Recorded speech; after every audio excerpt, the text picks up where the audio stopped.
Di balik rimbunnya kanopi hutan tropis, di mana sinar matahari hanya menyelinap sebagai bercak-bercak keemasan di antara dedaunan, seekor burung kedasi bersembunyi dengan sempurna. Suaranya yang melankolis, seolah meratapi nasib yang tak pernah ia alami, bergema memecah kesunyian pagi, menciptakan aura misterius yang membuat penghuni hutan lain berhenti sejenak, mencoba menebak dari mana suara itu berasal. Burung kedasi adalah makhluk yang hidup dalam dunia bayangan, di mana setiap gerak-geriknya dirancang untuk menghindari perhatian. Bulu-bulunya yang kecoklatan dengan bercak putih dan hitam menyamarkannya dengan sempurna di antara serasah daun kering dan kulit pohon yang mengelupas. Bahkan mata elang yang tajam sekalipun seringkali terkecoh oleh kamuflase alaminya, membuatnya hampir mustahil terlacak ketika ia diam tak bergerak di antara ranting-ranting bawah. Kehidupan kedasi adalah kisah tentang kelicikan yang terancang sempurna oleh evolusi. Berbeda dengan burung lain yang sibuk membangun sarang megah atau menyanyikan lagu ceria untuk memikat pasangan, kedasi memilih jalan yang lebih pragmatis, dan bagi beberapa spesies, lebih kejam. Ia tidak pernah membangun sarang, tidak pernah mengerami telurnya sendiri, dan tidak pernah membesarkan anak-anaknya. Sebaliknya, ia mengandalkan tipu muslihat untuk memastikan kelangsungan genetiknya. Setiap musim kawin, burung kedasi betina menjelajahi hutan dengan diam-diam, matanya yang tajam mencari sarang burung lain, biasanya jenis burung kecil seperti cinenen atau perenjak. Dengan kesabaran seorang pencuri profesional, ia menunggu momen ketika induk pemilik sarang lengah, lalu dengan cepat menyelinap masuk untuk menitipkan satu telurnya di antara telur-telur yang sudah ada. Proses ini terjadi begitu cepat dan tersembunyi sehingga seringkali pemilik sarang bahkan tidak menyadari telah menjadi korban penipuan. Bagaimana mungkin alam menciptakan makhluk dengan strategi reproduksi begitu cerdik sekaligus kejam? Ketika telur kedasi menetas, biasanya lebih cepat daripada telur inangnya. Anak burung yang baru lahir itu segera menunjukkan sifat parasitnya. Dengan naluri yang luar biasa, ia menggunakan punggungnya yang masih lemah untuk mendorong keluar telur atau anak burung lain dari sarang, memastikan dirinya menjadi satu-satunya penerima perhatian dan makanan dari induk angkat yang tidak curiga. Dalam beberapa hari, tubuhnya tumbuh pesat, jauh lebih besar daripada ukuran normal anak burung inangnya. Namun sang induk tetap memberinya makan seolah tidak melihat keanehan itu.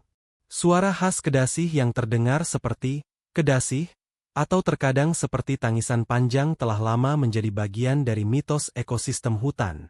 Beberapa hewan kecil menganggapnya sebagai pertanda bahaya, sementara yang lain mengabaikannya sebagai sekadar suara latar belakang. Namun, bagi yang memahami, nyanyiannya sebenarnya adalah peta suara, penanda wilayah kekuasaan yang tak terlihat, peringatan bagi sesama kedasih untuk menjauh. Tapi tahukah Anda, di balik semua tipu muslihat dan suara melankolisnya, burung kedasih menyimpan sebuah rahasia yang bahkan predator paling cerdik pun tidak pernah berhasil ungkap? Rahasia terbesar kedasih terletak pada kemampuannya untuk menghilang secara harfiah ketika terancam. Bukan sekadar terbang cepat atau bersembunyi di balik daun, melainkan sebuah teknik menghilang yang seolah melampaui hukum fisika biasa.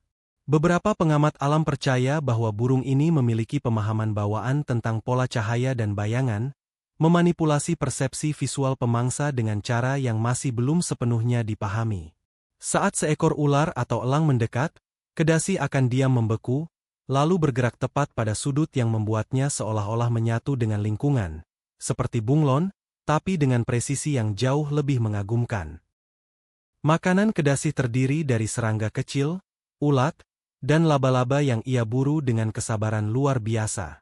Kedasi tidak seperti burung pemakan serangga lain yang aktif mencari mangsa, melainkan lebih memilih untuk duduk diam di tempat tersembunyi, menunggu mangsanya lengah sebelum melakukan serangan kilat.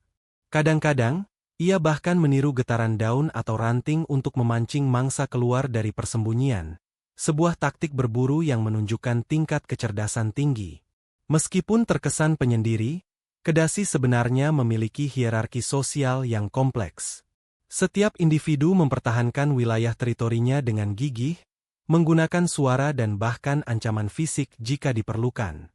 Pertempuran antar kedasi jarang terjadi, karena mereka lebih memilih perang psikologis, saling mengintai, mengeluarkan suara peringatan, atau menunjukkan gerakan-gerakan simbolis untuk menakuti lawan tanpa harus bertarung secara langsung. Ketika malam tiba, Kedasi memilih tempat bertengger yang tinggi dan tersembunyi, seringkali di dekat batang pohon besar di mana bayangan paling gelap. Matanya yang tajam tetap waspada, memindai kegelapan untuk mendeteksi gerakan apapun yang mungkin mengancam. Burung hantu, musuh alaminya, kadang-kadang mencoba memburunya, tetapi Kedasi memiliki kepekaan luar biasa terhadap getaran suara. Bahkan kepakan sayap burung hantu yang senyap pun bisa dideteksinya dari jarak tertentu.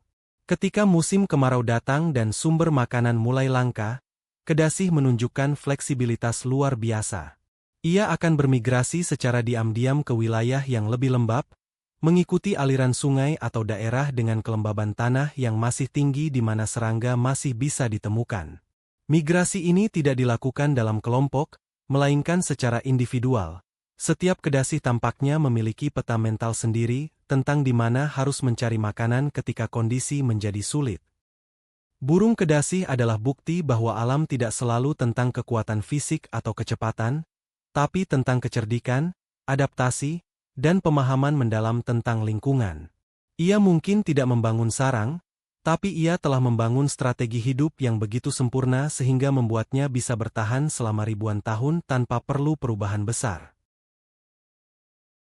Jangan lupa tekan tombol like, subscribe, dan komennya. Video hewan apa lagi yang akan kita bahas di episode selanjutnya? Terima kasih sudah menonton.